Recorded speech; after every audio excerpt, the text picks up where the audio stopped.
The number 51 has always been very significant in my life for many, many things.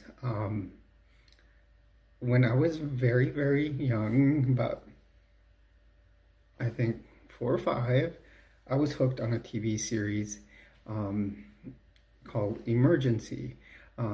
This was in the 70s, so if any of you have not ever watched it, I would suggest you look it up. It's called Emergency. At times it was called Emergency One, and basically what it is basically talking about.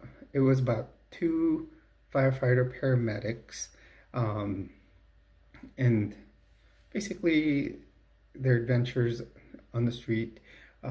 What different calls they would get every TV episode. They would get several calls, and yeah, they would focus on what they would do. Now, what was interesting about this TV series, that the squad they were on, which was a truck with all the paramedic equipment, then an ambulance would come and pick up the patient after they stabilized them, um, it is the history in the very first 2 episodes. It's a two-part episode. It talks about the history of how paramedics came about.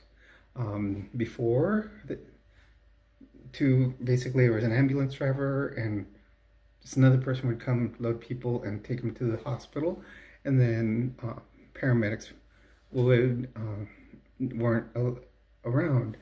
In the 70s, they created the program, and some doctors were against it because they were saying, how are we going to teach firefighters to be doctors?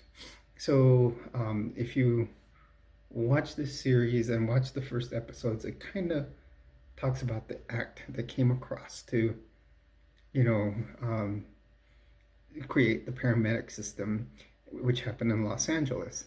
Now, I know that was a long explanation, but I was really hooked on that show. And as I grew up, I always wanted to be a road medic. I always had that right there in the back of my mind. And um, I, you know, it, and the reason it focuses on 51 was because their squad was number 51. So there was also an engine 51. So since I was a little girl, I love to focus that I was on Squad 51. So that was a big thing to me, always that, Squad 51.